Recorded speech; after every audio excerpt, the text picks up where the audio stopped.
and they had spiked my drink. So after I had that drink, I blacked out and woke up in a moving van. And I guess my consolation prize was he would be the only person to rape me.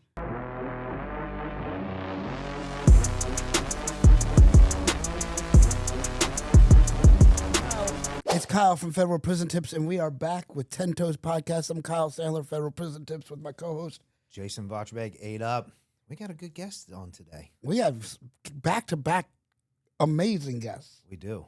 We do. I mean, and it doesn't, we've been taping back-to-back days, but it won't come out back-to-back. But let me tell you, we are stuck till November. And it's growing fast. It is. I'm so excited. We have Kendra Geronimo, right? Yes. And Kendra. What a last name. Thank you. Kendra's just an all-around badass. Thank you. That's what I'm hearing. In a good way, though. I mean, like, I'm on her Instagram. Like, you'd like to know martial arts, and I was just, doing that little thing from the regulators. I hear you're good with still, if you know what I mean. Yeah. But you're a pistol coach too. Firearm instructor. Firearm instructor. Wow. Really, I didn't see none of this. I didn't do no research, so I was wondering why. I'm the guy that doesn't do the research normally. Normally, it's like 5 minutes before the guest gets here. Oh, Nelson, who's coming? Oh, wow, that's cool. And I'm lost in her Instagram, and then it's time to go. So tell us a little. So take us back to all the tattoos. You're tattooed all the way from the neck down. Yes. And have you done time? Because of my tattoos? No, I'm just wondering, because most of the people that we talked to have done time. Well, I've done some juvenile, and then just recently I did 60 days in, so that was the extent of my due time. But over a collection, I guess it adds up. Has your 60 days aired yet? Oh, yeah, it was on it's a season while, 8. though. I think they're about to drop another season, so maybe they're like on season 10 or something. What was that like? I mean, it wasn't really a big thing. It wasn't a big issue. I was kind of disappointed because our schedules didn't align for the season 8. I was out of the country when they wanted me to go in, and so they said, okay, well, we'll just keep you for the next season. But in season 8, so many people dropped out that they had me come in halfway through. So I only did 30 days. I wish I would have done all 60 because it was pretty cake. So when you go to 60 days in, do the other inmates know that's why they don't know you're there? That's the whole thing? This season, we didn't know who it was. But I mean, like, it was kind of obvious who the people were, especially since I came in later and I had time to see from an outsider's perspective. I could immediately tell who was 60 days in. Yeah, but so is it actually a real county jail? Oh, yeah. So where's the camera? So is it just a regular surveillance camera? So they come in like 2 months before they even start the show, and they hook up everything with cameras everywhere. Like, they say that they're doing a new camera system, a new surveillance system, and then they say that they're filming a documentary, and then we kind of get filtered in like a couple weeks apart from each other. Okay. So What was your backstory that they gave you? So I was driving and got pulled over with an illegal firearm, which, I mean, is kind of really easy to give off because in Florida you could just say you didn't sign off on a bill of sale, and so it was very probable. But originally they gave me some outlandish story, and I'm like, listen, No, that ain't gonna work. and I told them, I was like, I'm the one that's going in there. I'm the one that's gonna have to say this backstory. If it's not relatable to me, like, there was another guy that was really upset because his story didn't match up with his story, and it took him a long time to remember and or regurgitate it. But that's your fault. Like, you're going into a real jail. If you're not going to be comfortable with everything, then you shouldn't proceed. Like we were just talking, you shouldn't let people take advantage of you just because it's best for their narrative. So what county jail was this? Polk County in North Carolina. Oh, North Carolina. So it's not even in Florida. Yeah. So they Pitt move County? you around. Pitt County. So is it a big county jail or a small one? It's about medium size. They had combined most of the girls into one pod, so it was like stacked up 2-3 in each cell, which is definitely not something you're supposed to do. Oh, so the girls don't have different levels in the county jail? No, it's a county jail. Yeah, but I've been in county jails that have level. Like, you have your people that come in, like, drunk things up front, and then you have like medium custody and maximum custody. Well, in you the mean back. you have the front holding cells, but once you get from the front holding cell, which you're only there for processing, they take you straight onto the back. So, okay. And my county jails were always mixed. Even when I was in Brazos County, Texas, it was mixed. And then when I got back to Montgomery County and the Montgomery City jail, and even in the Alabama jails, it was all mixed. Even the people that come back on writs from prison, state prison, Yeah, I everything mean, else? so, and when I was in the Montgomery County jail, the Fed hold was separate, so we were just all Fed. But in the Lee County jail, we were mixed. So in Georgia must do it differently because when I was in Atlanta, they had us come in the front. So we go in the front, you know, you're holding tank, so whatever. They walk you back, you know, your thing. And they're people that are going to be there, I guess, they're minor charges, misdemeanors and small stuff. And then felonies are in the back. But the felonies are split up between, you know, like lower violent ones and then your maximum security. So that I started off in the front, started fighting, worked my way to the maximum security. So everybody back there is lifers, people with murder cases, very violent, stuff like that. And everybody kept saying, you don't want to go back there. You don't want to go back there. Be honest with you, it was the best because everybody knows how to do time. Up front, where everybody's coming in drunk, you know, getting, you know, whatever. Oh, man, it was horrible. What was your biggest takeaway from doing that? To touch on what you say real quick, so most of the jails I've ever been to, they were all pretty much mixed. This one was really weird because they had a quarantine phase. So I went in for like 5 days in quarantine, but then they had people who would come in for the weekend only and then leave. But then they would come into my room when I was in quarantine, but you've just been out. I've been in quarantine 3 days. So it wasn't a very good They don't system. really know what they're doing. No, like not at all. Not at all. I think my biggest takeaway was I was proud of myself. Like every time I've been to jail, I was a hothead. You know, I was arguing, you know, very on the defense and kind of like a problem. So this time when I went in, it was big for me that I remained calm and that I didn't show my ass on TV. And And when you're on 60 days in, do you have a way out if Yeah, we had a tap out word and code. Okay. Interesting. I didn't know that. I've watched the show a bunch of times. I think people have tapped out on them because they're getting threatened and stuff. Because in the guy's side, like, they put some dorky people in there that don't know how to do time, and then boys press up on them pretty bad. Mm-hmm. Some people don't even make past the holding cell. They don't. They don't know how to handle themselves. People think they can, but they can't. I'm sorry. So let's get. But that's not your only experience with obviously cameras and such. You were on a documentary as well. Yes, I filmed a documentary in 2018. I think it came out 2020. When's a big one? It was a very big one. It was a lot bigger than I anticipated. What was it called? It was called Surviving Sex Trafficking. I think it's still available on Amazon Prime. And it's your personal. This part is your personal story. Yeah, and it was the first time in 15 years that I had ever shared my story. And like I was thinking, okay, maybe, you know, I was called to do more in the sex trafficking movement. Like I was like, I feel like I should be doing more for the cause. So I found this group on Instagram and they were doing a documentary and I was like, I'll contribute to that. And then it blew up wilder than I ever thought it was going to be. And literally everybody, even closest family members that didn't know, friends, they were all finding out like, wow, I didn't know that was your story. So take us back to that. Like when did their experience with sex trafficking start? So I think it goes back a little further. I was kind of like a little problem teen, in and out of jail a couple of times. And then I decided to get emancipated. So me and my parents kind of just split off our ways. I would think I was about 15 or 16. And I just got mixed up in the wrong group of people. I started bartending in nightclubs. And as a teenager? At 16. I think I was 17 by then. But I mean, ID or you just knew somebody? They didn't even ask me for ID. It was a strip club. They didn't even ask me for it. I don't even think I filled out any paperwork. Where did you learn how to mix drinks at the strip club? Look, I got the drinks you wanted. If I don't know what's in it, you either tell me or you don't drink. So, Gotcha.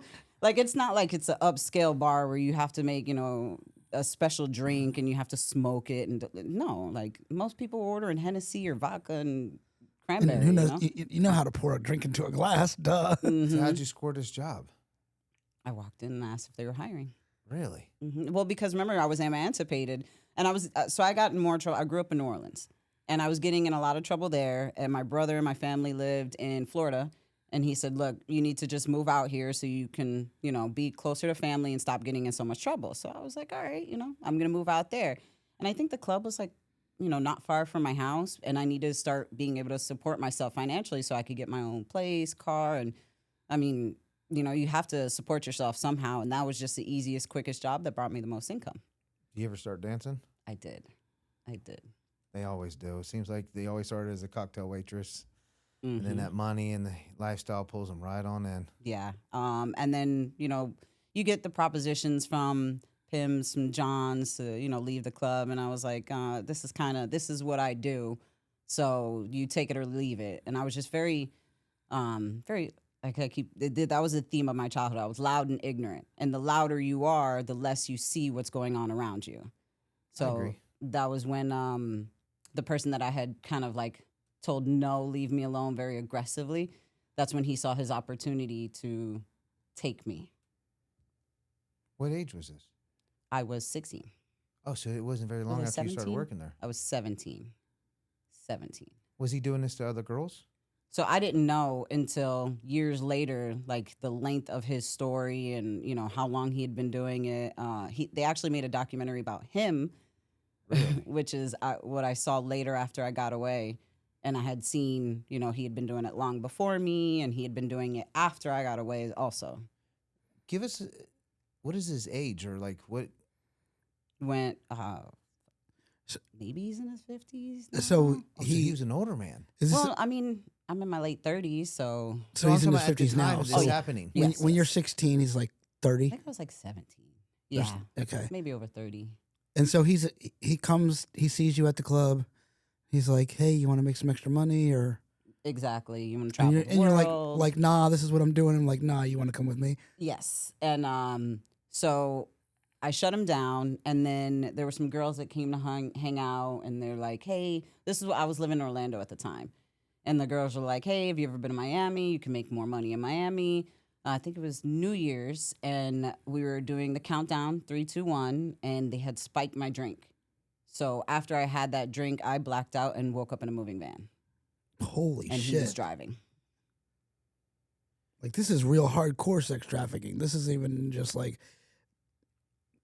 this isn't even like I wanted to make some money and be a hooker. This is like real I thought hardcore. this is only stuff you see in movies, really, to be honest with you. This Well, is like taking and that's what shit. makes it harder to talk to cops about is because they seem it's outlandish. No, you must have wanted it. You must have. What were you wearing? What were you drinking? What were you doing? Which is one of the big reasons why I never filed any charges because at that time, I mean, that was like more than 15 years ago. Like sex trafficking wasn't even a word. No. My question is, how do you get where you could become an adult at 15 years old? Like, that's You crazy. get 'cause emancipated. I know, but you have go to have the your court. parents. You got to have money. You don't you have to meet all you these don't have to have money. No, you don't. Well, no, have you the have to money make money to say that you can establish to live on your own. That they won't No. let you. Really? No, you They've don't. changed it then. just as long as both of my parents signed off on it, they were okay with So it. they've changed it now, though, because now if you want to do it, you have to prove to the courts that you can financially I mean, take care of that's yourself. that's the most that you would think that would be, and then prove why you couldn't be at home. Because I mean, I look back to it now, and I'm like, why would somebody let me do that? That's like, why I I was asked the homeless question. after that. Like, I didn't have anywhere to live, and I was just bouncing from people's couches and getting in trouble. So I was in a jail cell, and then I would be back out on somebody else's couch, or like for a while I was sleeping behind my boxing gym. I would wake up in the morning, go in the boxing gym, shower, change, and then when they would leave, I would go until it was dark and go back there. Really? Like, how do you let kids do that? That's why I asked the question. I'm sitting here thinking, like, who would let a 15-year-old? What courts? And what was your parent like? Your parents were like, "Okay, you don't want to be here. You don't want to be here. Fuck you." Well, me and my Or- dad are kind of distant, so it was pretty easy for him to sign off on it. He didn't take care of me anyway. And me and my mom had been fighting real bad. She was part of the reasons why, like, she would kick me out, and then she would call the cops and say I ran away, and that's Oh a my jailable God. offense in New Orleans. After 3 times, they actually put you in jail. And then, so they bring up charges on you. And then at one On the point, kid? when you've been to jail 3 times for runaway, they bring up charges on you. Oh wow. So New Orleans. So But in New Orleans, you can escape according to what you see on the on the TV. Listen, I've never met one person in the BOP from New Orleans has never been shot. They don't have a bullet hole. Not one. I don't have a bullet hole. Well, you're the first. every guy. The first thing is when because I did time out in Oakdale, Louisiana, Mm-hmm. and Yazoo was full of Louisiana Yep. dudes too. Mm-hmm. And every time I met them, I'm like, hey man, what's you've been shot, and they're like, yeah. I'm like, let me see it. And everyone I've ever met's been shot. I've never met Been one that shot has been shot. around. Dude, Not they shoot each necessarily other shot down there at. like it's going out of style. Yeah, Like it they is. just like It's a- shoot at each other like So- for it's fun. So, going back to the van. Uh-huh. So he takes you, makes you work for him. So I was big on not prostituting myself. Like he showed me a lot of things right up front, like beating other girls and, just the way he had the girls run the in and out calls. And I kind of made a decision when I woke up in that van. I was like, I'm going to live. And then I presented him with the option. I was like, if it's going to take me dying or you doing me for out calls in and out calls, then I'm just willing to die. I'm willing to fight you until my very last breath. So you figure out what it is that you're going to do. And so he had us working in clubs, dancing for money. So I was like, okay, that's a nice compromise. That'll buy me some time until I can figure out how to get out of the situation. And I guess my consolation prize was he would be the only person to rape me. Yeah, but hold on. So he would literally just drug you, kidnap you, and y'all would just... A lot of the Wouldn't other run? girls, no, a lot of the other girls were there because they wanted to be. Like Okay. these girls were hardcore brainwashed. Like his case made huge news because he was from Chicago, so it made huge news. And then all these girls, all 4 of the girls that like I left, were there in court testifying on his behalf. Were like What? they started a website with signatures and petitions to keep him out of jail. It was, when I say brainwashed, there was only one other girl that didn't want to be there, and we were kind of making plans. Okay, this is how we're gonna run, but she was still very mouthy and very loud, and would snap back at him as to where I didn't, and she'd be like, "How can you pretend like that?" And I'm like, "Cause I'm trying to live." I've seen him, and he put hands on me as well, but definitely not to the degree that I've seen him beat some of these girls. Like he put a candle in a pillowcase after he was done with the girl. I had to pick her up. You think I want to look like that for mouthing off? And she said something like, the minute you turn your eye, I'm leaving. So he took us all, we were in Miami, he took us all from Miami to Tampa and sold her to a gorilla pimp who put her in a cage and beat her with a broomstick and told us if we didn't act right, that was what was going to happen next. This is the second time I've heard the thing Gorilla pimp. Gorilla pimp in 2 days. Give the definition of that for the people. So a gorilla pimp is hostile. You're there basically by being entrapped there. Like they're not nice, they don't try to you're basically for in and out calls. Like where in the situation I was in, we got our nails done, our hair done, outfits and clothes, but there was really all for his best interest so that when we went to work at the clubs, we would look our best. But with a gorilla pimp, you don't work in clubs, you're on your back and that's it. You don't even leave. Like you're usually on drugs, they usually starve you, and that's how they keep you is by strong-arming you. Okay. So here's what I don't get is I figure you would wake up and the first thing you'd be thinking, how can I escape, get the hell out of here? That literally, like, I had a psyche crack. I was like, what do I do in this situation? But for me, because when I woke up, it was like the middle right here. He was driving and he had the pistol in my face. So immediately you're letting me know that you have arms, that you're willing to use them. And I have to figure out how am I best going to get out of this situation. So I gained trust until he decided it was okay for him to go out of town and leave me with the other girls, which I didn't really see as a complication. Once he left, that was it. I grabbed my keys, or I grabbed the keys that he had, because we didn't have door handles in the house that he kept us in.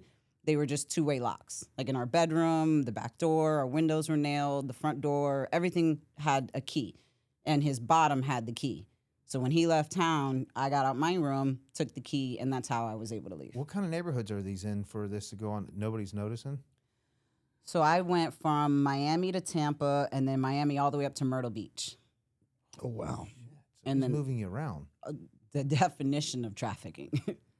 So he goes out of town, you run away, and where do you go? I had talked to somebody in the nightclub that, could facilitate a in-between place for me to go for a couple of days, because I already figured, like, I've seen how he reacted when one of his other girls left, and it was just, he searched bus stations, airports, her mom's house, it was insane, because he had all of our driver's license. I want So- to hear more about from Miami to Tampa to Myrtle Beach. Like, how did he find these homes? Was he just putting you in strip clubs after strip club? How is he not worried about y'all telling people at the strip club, getting the word out? I mean, there's just so many questions that just absolutely blow my mind about. Did you run into how many other girls doing this? How many pimps are doing this? Fill us in on all that. I want to hear about wow, I don't know what to say. It's the only thing I can tell you. Okay, that was a lot of questions. Well, I know I have a lot in my what's going mind. on, like, what? I mean, so what's going through your mind at this time? I mean, obviously survival, but like, and you don't seem like an idiot. You seem like you. Well, you know what? When I woke up and I saw his face and like sat up and saw the girls in the back, like my brain exploded, bro, because these are just the same girls that I met in the club, completely apart from him. We're hanging out with them. They said, hey, let's go to Miami. You can even take your own car. And then I wake up and you guys are with the same guy I just turned away a bunch of times. Like, my brain was just like putting all the pieces together, like, oh, you guys came in the club to lure me so that he could get me. So they're working. And that, So And when you did he went from- expect you to do that to other girls? so there was times where he would, hey, tell that girl to come with us, tell that girl to come with us. But if I figured if I just, wasn't very persuasive, then it wouldn't be, against what he said. I did what you wanted. I just wasn't very persuasive. So that was on the girl, not me.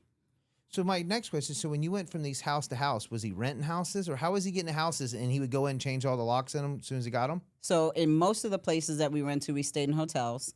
And then the house, we had a house in South Carolina. So houses, cars, everything was in all the girls' names. So nothing was in his name. And these girls were loyal to him. Loyal.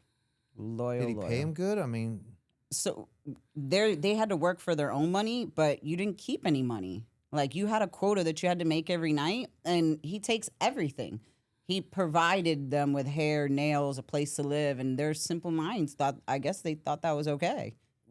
were they in love with him? I mean, like, what made them want to like this lifestyle? That's why I'm confused of this whole thing. How did they brainwash them into this? This is probably a big question about the whole sex trafficking thing. Like, Yeah, but it's because all each it's girl all was grooming, there, right? Each girl was there, I think, for different reasons. One girl was there because she thought it was a Romeo pimp, and then she was introduced to the other girls, and then he said, well, this is what we do to survive. So that was the bottom.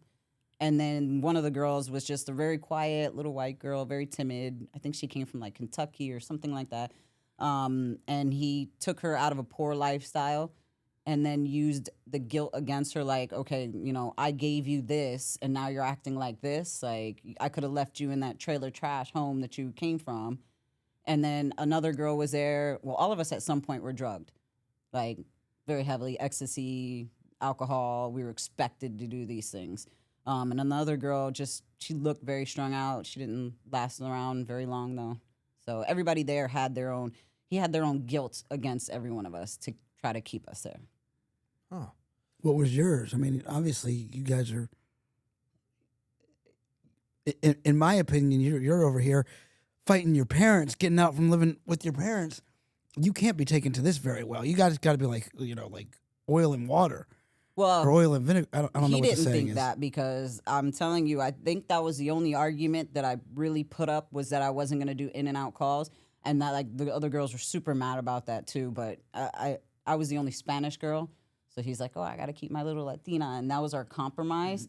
But I never wanted to be there, so there wasn't anything that kept me there like the other girls. Mine was more like a moment of opportunity. When I found it, I was out. And what's that moment of opportunity look like for you? Like, so he goes out of town, you work with another patron of the club, and that person must be a good person, is helping you escape, and then what? So I stayed out for 2-3 days. He thought I had taken some chain of his, some custom piece necklace he had. So he called my family, threatening them. It was bad for I want to say a week. It was very bad. I left after a couple of days of being hidden out. I took a bus, train, or I don't remember what it was. It took a very long time to get home, and I went straight to the police station, Orlando police station, because my family had filed missing persons report for me while I was gone. Okay. Because I had an apartment, car, everything that just kind of went to shit because he took me and I couldn't do anything. He had my phone, my driver's license, everything. So when I got to the police station, they were just very negative.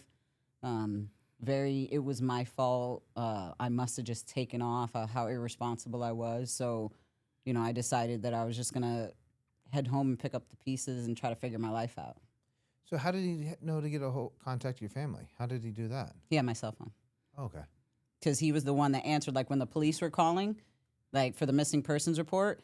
I guess he got tired of it, and he's like, I need to put an end to this. So he took me out to a car and was like, you need to make this, you need to make these phone calls stop.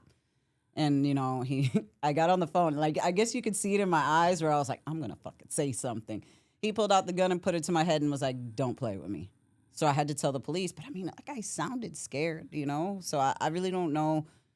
I guess it was their prejudice. They just wanted to close a case. You know, there was no real interest in my well-being. Like, there was no request for a physical check-in.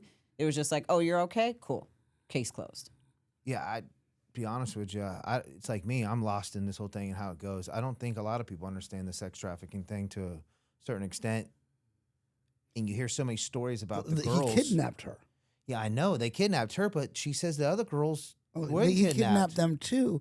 It's the same thing with a lot of these guys, these crazy pedos that, you know, it's grooming. No, I agree. That's why I'm saying it needs to be educated. A lot of people just don't. I don't know a lot about this stuff. I hear all the stories, but you don't. How should I say it? People need to be more educated and understanding how this thing works. How many other people did you see when you were doing this? Other pimps and stuff. Was he networking with a lot of them? Yeah.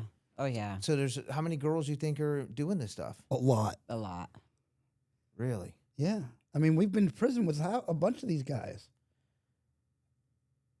And then I've got them as clients. Well, the thing is, I haven't, no defense, but I haven't been around everybody I've been in prison. I haven't been around one of them that was really a pimp. If you have a black guy, I don't know if I want to say this. Most of the time, when you have an African American inmate that you've made friends with, that you are not friends with, but you know of in federal prison on an SO charge, it's this. Okay. There's not a lot of baby rapers that are African American baby rapers. No. That's just. Would you agree? I mean, you probably don't know all the pedo side, but you know what I'm saying? Like, Well, because a lot of this sex trafficking I think becomes sex offenses, and you can tell who they. I mean, there was a ton of them at Forest City. See, I thought it was mainly the cartels doing the stuff, the Mexicans doing it. So- I thought the black pimp thing was kind of like fading out. no. And I thought it was mainly like the Mexicans running it through the cartel type stuff. It's a hustle. I thought that's why I'm telling you, this whole thing is new to me. That's why I have so many questions, because I don't understand it. And sex trafficking looks so different. It can look like, you know, a black pimp, and they're all color pimps, just by the way, like low level pimps. I know what you mean. I've seen some Asian pimps. I've seen some. And I get that. But what I'm saying is, you know, like when you see in federal prison, there's a ton of sex offenders. And when they look like Jason, they've diddled kids. So I would get that a lot. People are like, "What are you doing?" And when they find out I was But on a drug when you case, see- they're like, "What the hell?" And they're like, "You?" And the thing When about you it see an is, SO charge from somebody else, you know, an African American, an Asian, you know, Yeah. it's typically this. Yeah. And I mean, it's- you have things like Mexican cartels. You have things all the way up to the top, like Jeffrey Epstein. So, Yeah. Right. you know, where they call it's multi-level marketing, or what was it? It was some crazy other word they used for a sex trafficking ring. But again, you know, it's all about, excuse me, it's all about money and power and influence and people doing, like before we started taping, we were talking about the question that you don't like to be asked. And the thing about that is that, you know, those girls, and Jason's point, which would have been my point, normally would be like, well, you know, some girls realize they can make $1,000 a night by doing this, $2,000 a night by doing this. Yeah, there's usually something psychologically wrong with them, and this part of the psychology is the want of the stuff that they need. They think they need that requires that amount of money. And I'm telling you, here, living in South Florida, you go 2 miles up US 1 on the A1A, and you're going to see just that. The penthouses, the Bugattis, the G-Wagons, the Lambos, all this kind of stuff. And all the girls and all the girls want this, and they can't make it working at Walmart and Dollar General, or they can't even make it working at AAA or the insurance company. That, you know, they want $1,000 a night. But I don't even know if it's that. Look at the filters and look at Instagram. Okay, you get all these girls on Instagram getting all this attention, everything else. They come from nothing. They're nobodies. They get on Instagram, look good, start posing. They start getting a lot of following base. Every girl that I've ever met that's been in the sex trade started out by getting the attention they never had. They're usually in a bad spot, or they want that attention so bad, so they start doing those things to get the money to get where they're at. And that's when they come out of suburbia, or they could also come out of New Orleans, or they could also come out of Little Haiti, and they had bad lives. They had one parent. My whole thing of it is I know quite a few girls that, mainly the girls that did the sex stuff business, is usually because they were on drugs. A habit. That's 99%. I've never been around nobody that's ever been sex trafficked. I've had them say that pimps, people try to manage them, they call it, or whatever. But I've never heard this. And I've been around a lot of girls that run up a debt, and then their dope guy would, whatever, like, you're going to pay me this debt. You're going to go do these things to pay the debt. But once they paid the debt, they went back on the roll. What do you think? Like, how does a girl end up like this? I mean, so in my situation, I was legitly taken, but my history led me to be in a vulnerable environment where he felt like that would be suitable to approach me with that. Basically, if I wouldn't have worked there, my chances of it happening might have been less, but there's still the option where people are just taken off of the street, as crazy as it sounds. Let me ask you, like, where I was going prior to this, when you were just a cocktail waitress at the club as a teenager, how much money were you making? Oh, I don't remember, but it was enough that I was happy. You wouldn't have been making the same money at McDonald's. No. See, I mean, that's the thing. But you are a different situation, because what we're talking about, girls that live at home and go to, Kennedy High School and want all the shit that all these other people have. I don't want to put words in your mouth, but I feel like you were a victim of circumstance. You had some shit pop off. Yeah, because there would have been no other way that I would decide to do that. I was had to pay. I was good. You had to pay the rent. Yeah, but hold on. Let's take this a little further. They had to know about your past, that to take you, that you came from a family that you were. No, you're just working in the club. No. You don't think the girls, you never told no girls that you lived on your own and you didn't have no family? No. It's girls. Well, so the girls. Hold on. I'm telling you. Let her there's more answer. to We gotta this. let her answer. Well, I mean, the girls were like, when I was going out of town, the girls were like, everything going to be okay? And I'm like, no, I'm good. It's just me. So, I mean, I guess that's where they feel like they could just make me disappear and nobody would notice, because I said it was just me in my place. But, I mean, we didn't do much background. I was just hanging out, drinking, and they were like, hey, you want to go to Miami? And I had never been before. The reason why I'm saying is because I just don't feel like the average person, they would just take anybody like that comes from a good family. They have to do some type of a background. Listen. Well, he told them to come take me. But see, here's the thing, and correct me if I'm wrong. Not just anybody goes to work at the strip club. No, you're right. That's what I'm saying. It was the And opportunity, the environment. You know what I mean? Had I not been in that environment, it would have been less likely. But it doesn't mean that people aren't just taken off of the street. But then Kendra, again, I don't want to put words in your mouth, but you were an anomaly because you needed the money.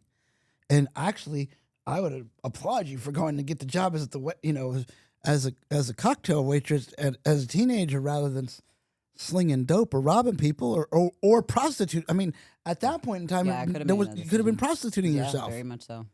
I mean, if you're pretty enough to work at the strip club, you're pretty enough to sell your body. Yeah, I came from a militant background, so I feel like that's kind of what gave me that. And then I had two older brothers that kind of instilled in me all the time that, you are the prize. So I feel like that was more my mentality, that I was worth too much to just sell myself. But that doesn't mean I didn't have trouble or trauma or any of those things. So let's switch gears a little bit, because you did talk about, you got into some trouble. You went through this thing in your life. Now, what do you do now? So I do executive protection. You're a bodyguard. I'm a bodyguard. Really? Yes. I mean, I knew that already. I cheated. But you're a bodyguard and a firearms instructor. Yes. And a good one at that, I take it. Yes, I like to think so. So how did you get into that? And well, before we get into how you get into that, you probably could have gone down a really bad path. What stopped you? So when I came home, it was very heavy, the things that I went through. I was drinking a lot, and I was very nauseous all the time, very sick all the time, and I found out that I was pregnant. So it was my son, who I decided to keep, that kind of kept me from going back down the wrong roads or potentially ending my own life. Now, was he the father? Yes. And how long? He is a sperm donor. How long ago was this? Oh, my son's about to be 19. You don't look like you. could have a 19-year-old son. Cute. And where is the sperm donor now? He was actually released from prison a couple years back. And Has he I tried to like make think- contact? No, it wouldn't be in his best interest. I mean, you're a firearms instructor. That's one of those. You're a mind- firearms Hold on, instructor in a She lives stand your ground. Florida. Yeah. You're a firearms instructor in a stand your ground state. Fuck with me, that dude. Come on. Exactly. So one of the people in my, not in my case, but kind of in my case, she's on Dateline. So she hired a hitman to kill her husband. Had her husband killed, and then she had the hitman come to the house. She staged it like he was coming in to kill her, but come to get paid. So she killed him. And Oh, got away wow. with it. And then one of my co-defendants cooperated on her. So Florida's one of them states it's easy to get away with to do that. Like, yeah, he was coming to get me. He used to be my I old feared for pimp. my life. Wow. Mm-hmm. Yeah, it'd be So- hard not to do it. I know you can't talk about active clients probably, but have you had any really famous clients? Oh yeah, yeah. I do everything from high dignitary to high profile events to close protection, diplomats. Like Really? Oh yeah. That's I impressive. told you, Kendra's a badass. Dude, that's impressive. Yeah. I like it. Well, I mean, you got to think about it. You've been on the other side. You understand how some of that stuff works and seen how they move and what they do.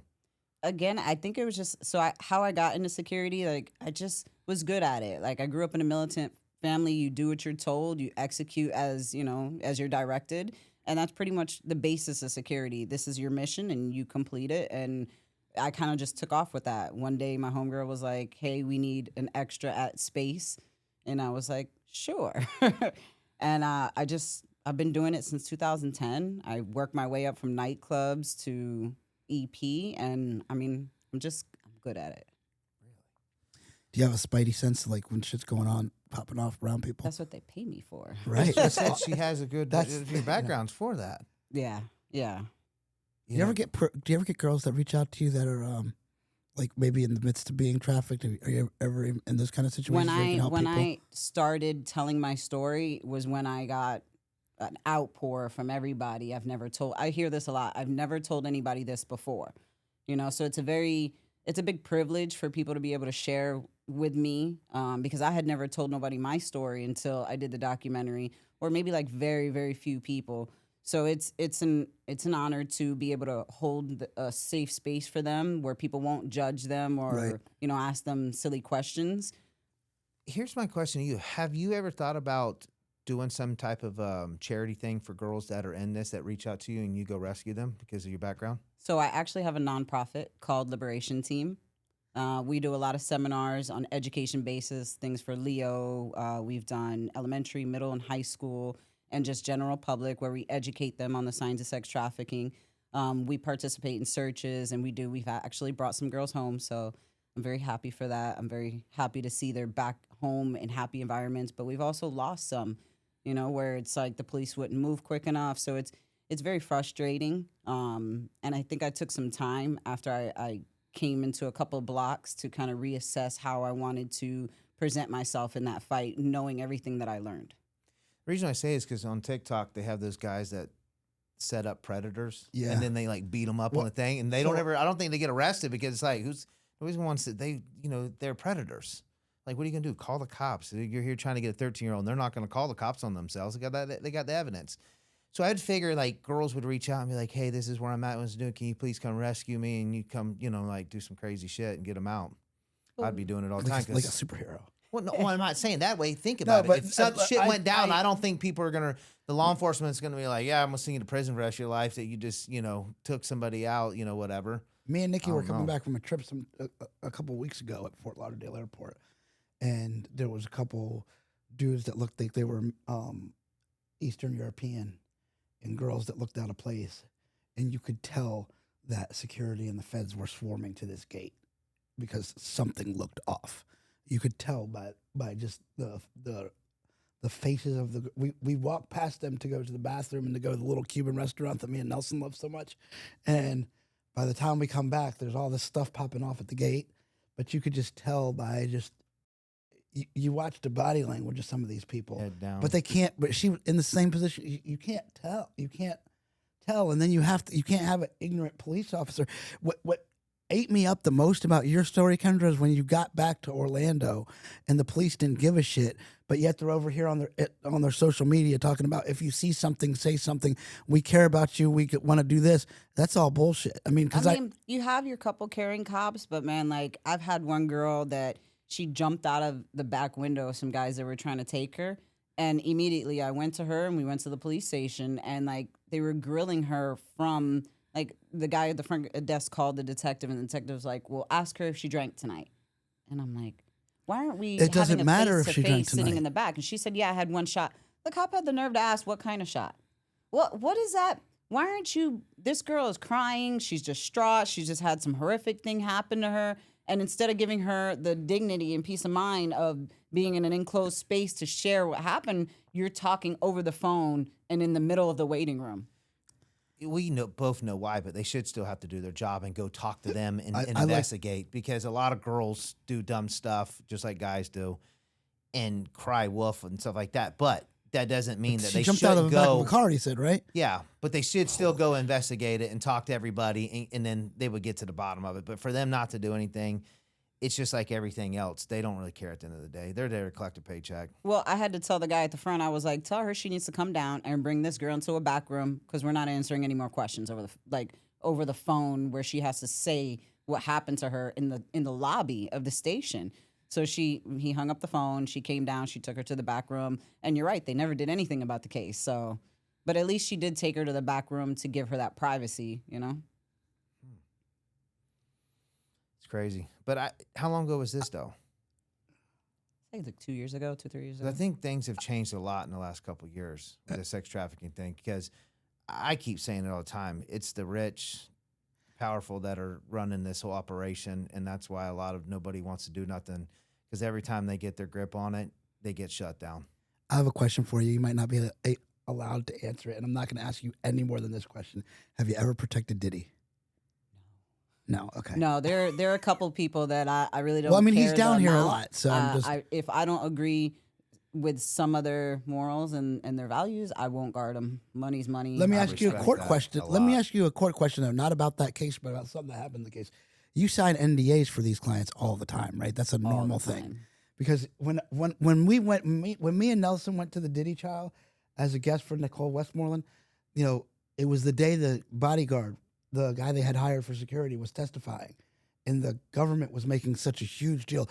Oh, why did Diddy make him sign an NDA? Because when you're protecting a celebrity, you always sign an NDA. Always. Yeah, sometimes they do background checks on me depending on who it is. Oh, it's that high, huh? Sometimes. What about Trump family? Have you ever protected the Trump family? Yeah. I figured that. You're in Florida. Yeah, he does a lot of events out here, so it'll be us and Secret Service protecting him. Well, I mean, it's not just Donald Trump. I mean, all of them are. DeSantis is my favorite though. He's your favorite? Well, out of a lot of the people that I've guarded, he's very punctual, very, you know. You can tell by personally- the way he is on TV that he's that way. Yeah, his events are very smooth. Like I really enjoy my Trump events too because the people are very entertaining. Wait till you get Byron Donalds. He's coming next. Oh wow! But there's a lot, you know. There's a lot going on, a lot of variables going on at Trump rallies. So Did you see this governor the other day? He did. Somebody asked him something. He's like, "Oh, I just have to watch Illinois and Chicago. I just have to watch Chicago and LA and do whatever they don't do." And he's like, "How are things going so well in Florida?" Yeah. yeah, So, do you own your own company or do you work for somebody? I'm an independent contractor, so I work for a lot of different companies. And so it's a lot of referral based. Yeah. Oh yeah. Yeah. Does it pay good? Sometimes, the majority of the time, yeah. But with independent contractor work, it's like sometimes we get work, sometimes we don't. So you got to kind of balance your other skills with the seasons of executive protection. Okay. Because the guy that got me connected to 50s people and stuff, that's what he does too. Yeah. He's a big timer down here, does a lot of celebrities, a lot of big people. Yeah, I probably know him. You probably do. All the bodyguards know each other. They do. Especially since it's a close network, but there aren't many females, and I've worked really hard to kind of place myself at where I'm at. So a lot of times when they're asking for a female, I get a good call. So you've been doing this now for 15 years, it sounds like, right? Long time. I think this is a great story. No, it is. I mean, like It is. how you go from no disrespect meant from misfit teenager to sex trafficked to female entrepreneur, business owner, and protector of the stars. Because to be honest, we were talking off before the show about the other girls, same thing. Most of them, when something like this happens, they're committing suicide, they're hitting, banging, they get strung out. So to see this happen, two girls not. That there's, when you're strong-willed. Well, I mean, you're strong-willed from the start. It was my son. It was your son? It was my son. And he's 19. What's he do now? He's actually getting ready to go to the military. Nice. To the Air Taking after Force. mama? Oh, well, I didn't go. Well, to you the didn't go to the military. military, but no, I was gonna grandma- go, but I decided to be a rebel instead. But if it like when I was taken, I always prayed, like let me get out of this. I'll never just pick up and leave again. Give me a reason to keep my feet planted on the earth. And then I found out I was pregnant. Like, how do you not change your life after that? How do you not see what you were given, that blessing you were given? Here's a super personal question. You don't have to answer if you don't want to. How's the relationship with your mom now? I was just going to ask that. Well, me and my mom are good now. We have a strained relationship from time to time with just remembering that I'm an adult. I've been an adult since I was 15, and that we're more friends than we have that mother-daughter relationship. But it's okay. Where we are now, I'm okay with that. That's Who believed you when you came home? Did she believe you when she came? Well, I mean, yeah, because you didn't cut off contact completely. Yeah, but She doesn't called the mean that. police. Yeah, I know that, but she called the police because she was missing, not because. Did she believe your story? Me and my mom haven't really gone too much into what happened to me. Like, to be honest, I don't know if she's even seen my documentary. I think it's a sore spot for her. I think it's very hard for her to deal with. It hits her hard. Yeah, I let my daughter go at that age, and then this is what happened. There's a lot struggles there for her, but yeah, I think we're at a decent place. And my brother was really my backbone when I came home. He helped take care of me. Of course, he believed me because I lost my apartment, my car, everything. He was the one that put the missing persons report out on me, and he helped me rebuild my life and helped me, raise my son right away at the beginning. What's your nationality? I'm Puerto Rican Dominican. Okay. This is what we had on yesterday, Puerto Rican Dominican. No way. Yes. That's awesome. That's They funny. probably cross paths or something. I wouldn't be surprised. Oh, man, there is no telling. That's crazy. What a wild story. Hey, this sex trafficking thing just blows my mind. I have a hard time getting my mind wrapped around it, how they're able to have that much control out in public, and these girls just don't at a gas station like, help me, and screaming, yell, and take off running, at a gas or in a public area or something. Like, you were going to work every night at a strip club. All you had to do was just tell somebody, let me borrow your phone, call 911. Well, I have ask, a why didn't family you? back home that he's threatening. That's crazy. And is that what stopped you from telling?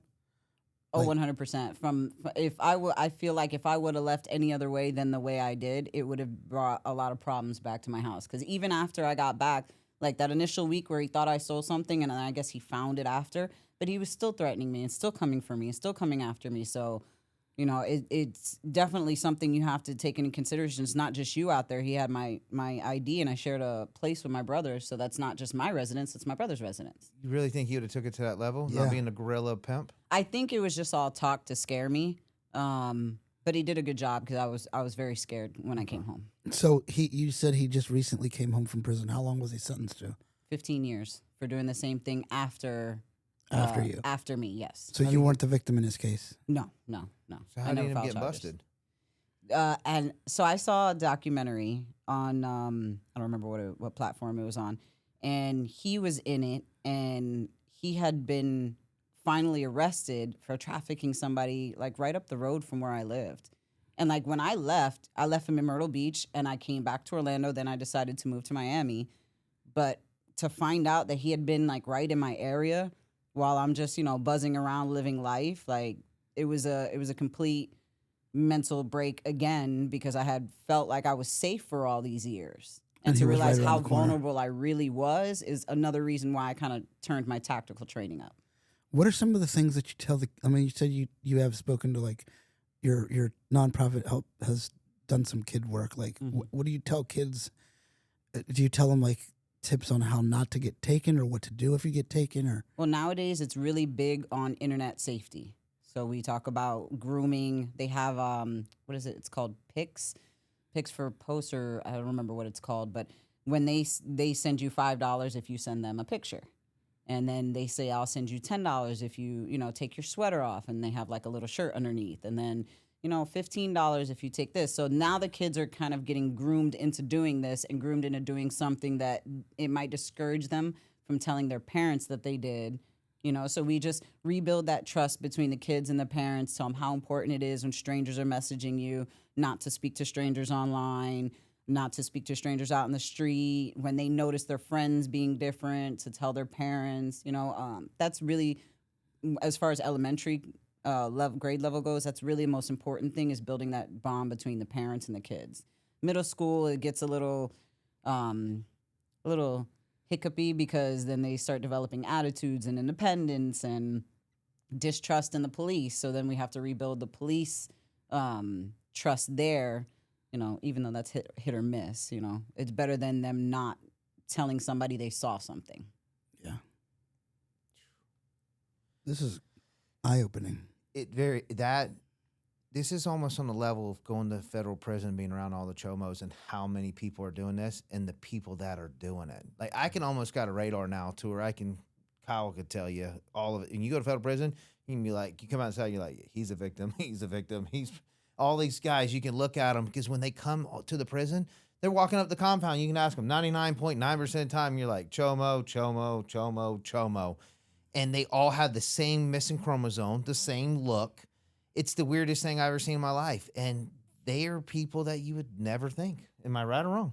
Right. But the thing is, like, with Kendra and with these, like, this time that we saw at the airport, these people, it's going on all around us. And the thing is, here in South Florida, it's a huge problem. Oh, Miami's probably the biggest. Miami's a huge. Miami, It's probably the biggest Texas. recruiting grounds. And the reason why I say that is, you hear how all these young girls come here, and I guarantee they get them, they bamboozle them, get them thinking they're special, whatever. And it's so expensive to live down here. And like you said, they groom. They probably, hey, just do this, to give them a little money, just so they can keep going. Before you know it, they got them. Miami, Atlanta, Vegas, Laredo, Texas. That's where Laredo. There's a cartel brings them through over there. Mm-hmm. And they have a huge issue there. And theirs is a whole different set of issues. A lot of these girls are immigrants that are being brought across the border to be trafficked. So it's funny you say this, just brought back a memory. In my hometown, it's small. There's a town that's really, really small, and it's all a Mexican Latino, because it's Fellsmere. It's all farms. And there was a gas station, because we go out in the airboat. There's marshes out there, for a lot of people to know. So we'd pull in. We'd always go late at night. And we pulled into this gas station one night. And right beside it, there's a laundromat, and there's like a couple apartments up top. And every time we come, there's like guys, Mexican guys coming and going and stuff. I'm like, what's going on? So I asked one of the boys living in town. They're like, oh, that's a little whorehouse up there. And I'm like, what? And he's like, yeah. There's this Mexican dude that brings girls. He's got a bunch of girls, and he travels around, and certain nights he has places he goes and brings his girls, and guys come and, and whatever. And I didn't think nothing about it for the longest time. And then seen a thing on the TV about this big ring that got taken down. It was all the cartels. They're bringing girls from Mexico and Central America up here, so they don't know nothing. They bring them in, they run them, and then they send them back home. Mm-hmm. And that's what they're doing. So there was like 10 or 15 girls. So like Tuesday and Thursday nights they'd be here, and then they go to Port St. Lucie, go to Melbourne, different places, and that's what they would do. They just run these girls around. So the thing is, like, in Vegas, right? If you go to some of the bigger, more well-known, richer 5-star establishments in Vegas, and you ask for a call, like a girl in Vegas, and you ask the guy that works at the desk or the concierge or something, they a lot of times they're calling girls that are being trafficked to do this. That's crazy. Yeah, Right. but you also got to remember too that younger boys get trafficked. Yeah. And then they end up turning into male prostitutes sometimes because of their trauma that they've had, or the drug use and all that combination. So it's very prevalent in men as well. Yeah. Well, you say that, so I don't know if you know this. What do you think is, for SOs in federal prison, all the old men, you think they're after women or boys the most? Well, boys, young boys. 90%. Mm-hmm. I'd say over 90% of the sex offenders in federal prison, when you see their paperwork and you hear, it's all little boys. Mm-hmm. I tell people all the time, I don't feel like girls get as molested as much younger. It's like when they turn 13, 14, when they're developing. for some reason, these guys like them little boys. I don't know what it is. Well, I mean, the different weirdos have their different preferences, but I was very shocked when you asked me, did I get a lot of outpour from women who have had this history? I actually got a lot of outpour from guys too, saying that they finally felt comfortable being able to share that with somebody that they've never shared it before. You just seem like a really good person to talk to, though, as well. I get that a lot. Yeah, I do. I usually Very don't easy to talk to.